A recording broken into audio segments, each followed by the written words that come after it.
What's going on, guys? So today we're going to be working on the pit bike today. We're going to try to get a little bit more top speed. What we're going to do is we're going to change out the gear right in here. So this has a 15 tooth sprocket from stock, and so we're going to be changing it to a 17 tooth. So I'll go ahead and show you that right here. So we got the sprocket and some of the tools that you're going to need. 8mm or 5/16 socket, a 10mm socket with a 10mm wrench, 19mm socket, and then we got a 12, 13, and 17mm wrench. So basically, for these bikes, to gain top speed, you got to change the gearing, because with these pit bikes, like dirt bikes, the gears are super short.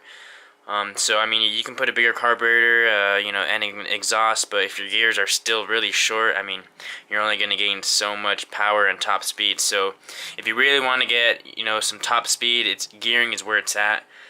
So we have a 15 tooth right here. We're going to change to a 17, which is going to make this a bigger sprocket. For right now, I'm leaving this rear sprocket the same, but I'm pretty sure eventually I'm going to get a smaller sprocket in the back. So how it goes is, if you have a bigger sprocket in the front and a smaller sprocket in the back, then you're going to have a really high top speed. The top speed is going to be more. If you have a smaller sprocket in the front and a bigger sprocket in the back, you're not going to have as much top speed, but you're going to have a lot of torque. You're going to have all the torque in the world, but I mean, the gears are going to be super short. But since I ride this on the street a lot, I want a top speed. So yeah, that's what we're going to be doing. So I'm going to show you how we're going to do it, how we're going to take off the cover and all that, and loosen up the rear wheel to take the chain off and all that. So stay tuned. Okay, so first things first, we have to take this cover off because we have to gain access to the gear. So first things first, we're going to take this gear selector lever off. So that's just going to be with the 10mm. Shouldn't be on too tight. Make sure on these you take the bolt all the way out and then slide it out. If you just loosen it, it won't come out because there's a little groove in here. Alright, so once we got that out, there's 1, 2, 3 bolts, 5/16 or 8mm. So I'm going to take those off real quick. And there's a little gasket right here, and that's just to take out keep the debris out and stuff like that out of the stator. So there's that. It's a little dirty. Okay, so right here is the gear. So to take this off, it's 2 10mm bolts, and then this plate is going to come off, and then you'll be able to slide this gear off. But before we do that, we have to loosen up the chain. So how we're going to do that is, I believe this is a 12mm and this is a 13. So what we're going to do is we're going to loosen these nuts. We're going to back them off on both sides with a 12mm, and then with the 13mm we're going to bring this bolt in a little bit, so it's going to release the tension. And then once you do that, then we're going to hit this with our 19 and 17mm wrench and socket, loosen up the axle bolt, so we'll be able to push the rear wheel forward, which will then loosen up the chain and then let us swap the gear out. So we're going to jump into that right now. Okay, so we got the 12mm, and what we're going to do is loosen it up and back this up like an inch. And so these are to tension. So this is how you tension your chain and make your rear wheel alignment straight. I already just undid the other side, and so these ones you're going to want to screw in, and it's already pretty loose. But so now we're just taking the tension. Once we loosen up the rear axle bolt, then there'll be no tension on it. But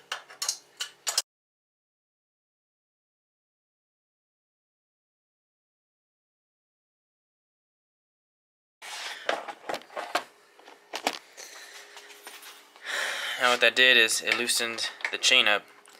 So now what we can do, go ahead and get our fingers in there and grab the chain. I don't think I did it enough. Let's take it off of the back. It's a lot easier to do one way. okay. Once we got, so we got it off of the rear. Now this will just slide off. Okay, cool. So there it is. So I'm gonna take my gun, 10mm, zap these two off. Then we're gonna take the plate off, and then we're gonna get to the gear. All right, so there's one.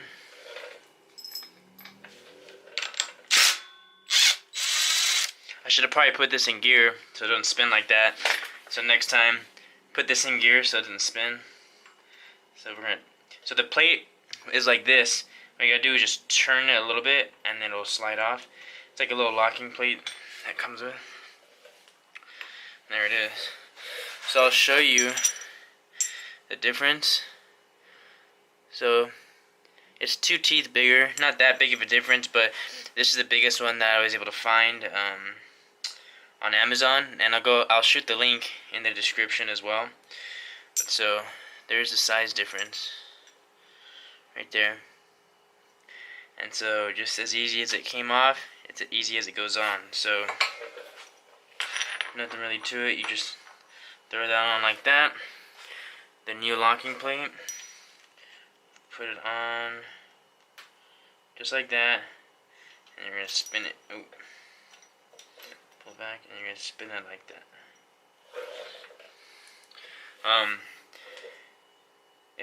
If I were you, I'd put some Loctite. So that's what I'm going to go do. I'm going to grab some Loctite real quick. Got some Loctite right here. Put a little bit. Just because you don't want this shit coming loose.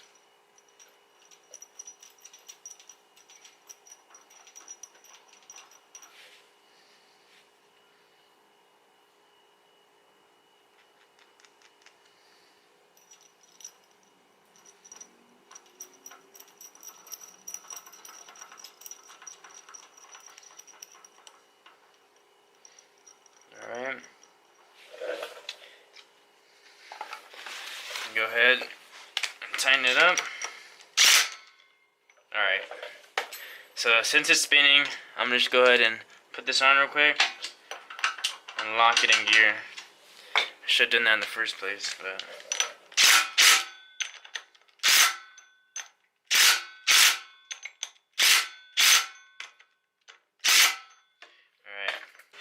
Alright, so let's match it up. And you wanna start these by hand. You know, so take it off my gun right here. Because if you don't, you probably strip the shit out of these. Because it's crappy aluminum. Start them. Once they're all good, then you can hit them.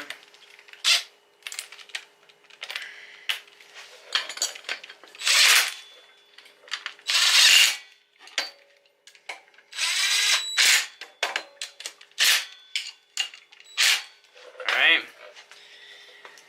Then lastly, the gear selector lever. So,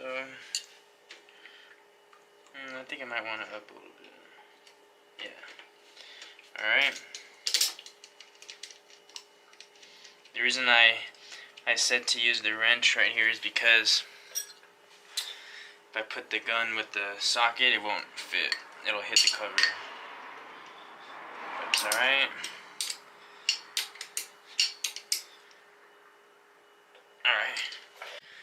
Alright, so didn't get to finish the video that day. I had to go handle some stuff, so I never got to actually ride the bike and feel the top speed on it. So that's what we're going to do today. We got the bike, and then I'm going to take the GoPro today. And so we're going to go to the riverbed that's like pretty close to my house, and then we'll do a top speed run for you and see how much faster it is in stock. Alright, so we're here at the spot. It's the San Gabriel riverbed. So here it is. What I'm going to do is I have the GPS speedometer on my phone, the app. So I'm going to go ahead, I got the zip tie set up right here, so I'm just going to open it up on my phone, and then I have my GoPro to record the actual, footage of it. But I should have done a run beforehand of this bike stock, but there's a few videos out there on YouTube of the Tao 140, and they do a top speed run. There's actually a few out there. I think it was like around 51 to like 54, something like that, stock, and this bike is completely stock as well. So we just changed the gear. So, but let me tell you, on the ride over here, it was a night and day difference. This bike it feels so much bigger than it actually is, because this motor has a lot of torque. So when you put that extra 2 teeth, it's got the torque to push through that gear, and the gear feels real good, and the power band it's there.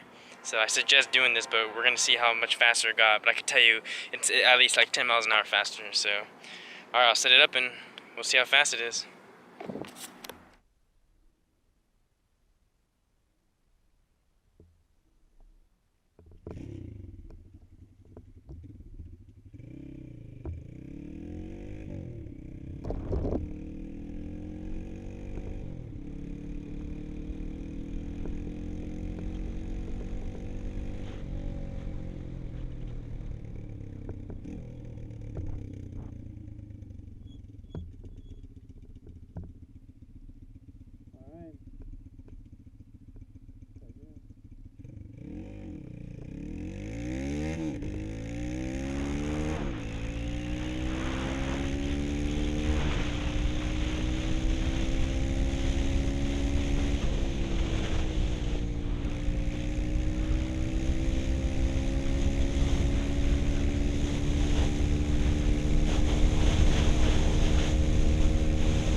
Alright, so there it was right there.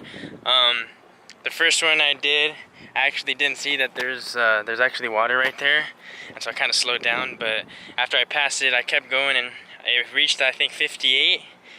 I wish it was gonna hit 60, but it hit 58, and then on the way back, I think it hit like 57 or 58. So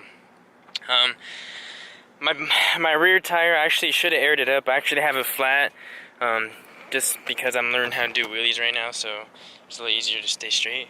But I mean, all in all, not bad. I think what I'll do next is I'm probably gonna buy a real Mikuni carb for it.